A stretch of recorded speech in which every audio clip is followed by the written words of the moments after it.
your question of the week. What would it be like to have an Antarctic adventure? That's what we're going to think about today while we're reading our book, okay? The title is, If You Could Go to Antarctica. So already I'm thinking this author is ready to tell me all about Antarctica. Are you ready to learn about Antarctica? Yeah. Awesome. Today we're going to do something a little different. We're going to read a little, and we're going to think a little, and we're going to talk a little. Thumbs up if you're sitting next to your permanent partner or your turn and talk partner. Wonderful. So you guys are all ready to do the thinking and the talking. If you could go to Antarctica. If you could go to Antarctica, you'd probably leave from the tip of South America.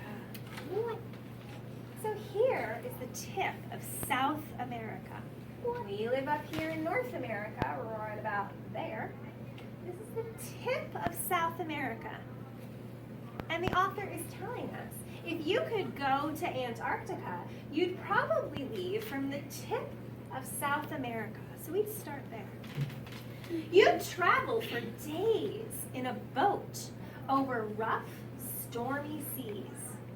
Antarctica is a huge continent at the South Pole. All of this on this map, this is Antarctica.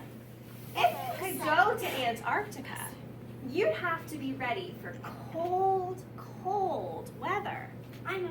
It almost never gets warmer than 32 degrees Fahrenheit. That's freezing. It's not even 32 degrees here.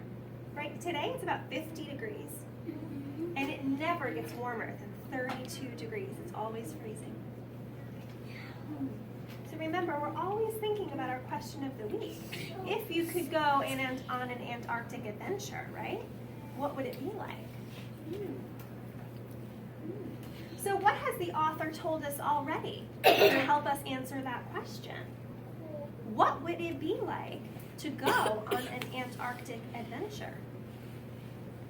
Turn and tell your partner. Okay, turn back to me. So I already heard some friends tell us that it's going to be cold. We know when the author told us it's 32 degrees or less, we know that's cold. Let's keep reading. In your thickest winter coat, you probably still shiver. Everyone, show me shiver. In your thickest winter coat, you'd probably still shiver. Antarctica is the coldest place on Earth. So what do we already know about Antarctica? What do we already know? What is the author really making a point to tell us? Yes? It's the coldest continent on Earth. It's the coldest continent on Earth. It's super duper cold. That is the big idea of what we've read so far, right? So when we're thinking about going on an Antarctic adventure, are you planning to bring some warm clothes? Yeah. I'm glad, because we know it is a very cold place.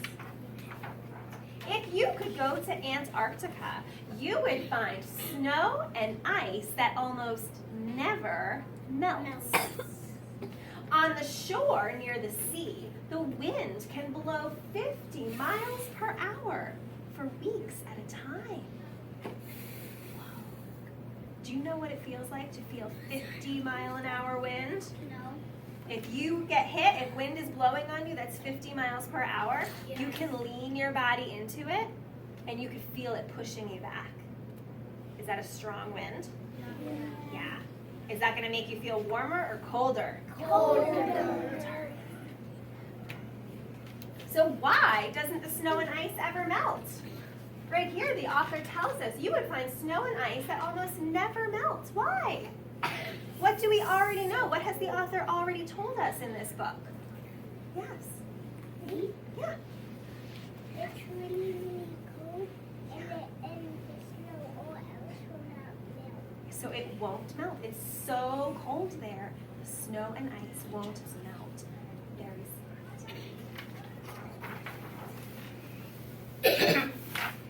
If you could go to Antarctica, you might see chunks of snowy ice breaking off, falling into the water. These floating shapes are called icebergs. They crash like thunder as they split from the ice shelf. Ooh. Listen to that sentence again. They crash like thunder as they split from the ice shelf. Okay, well, we need to think about this a little more closely. The author is using the word they. They crash. What's crashing? What's crashing? When I come to words like they, it's called a pronoun. It's like she, he, it. This is the word they. What's they? What is they? Okay, turn and tell your partner. I heard so many partnerships doing such smart reading. Boys and girls, everyone tell me. Emma. Everyone tell me, what is they? The icebergs. The icebergs. What do you think it means to crash like thunder? What is the author writing down? What does that mean? The icebergs crash like thunder. Turn and tell your partner. Okay, partners, eyes back to me, please. Sound like thunder? I heard some really smart ideas. My friend, what were you saying? It will break apart like thunder. Like thunder. So what does that mean, like thunder? Because when the icebergs break apart, they make noise. Yeah. Yeah, and what kind of noise does thunder make? Describe it. Boom. Boom. Is it loud? Loud. Is it shocking? Shocking. Can it be a little scary? Yes. Yes. And these icebergs crash like thunder. Oh my goodness. I like how the author described that to us. Can you imagine these big chunks of ice crashing so loudly that they sound like thunder? Do you need some more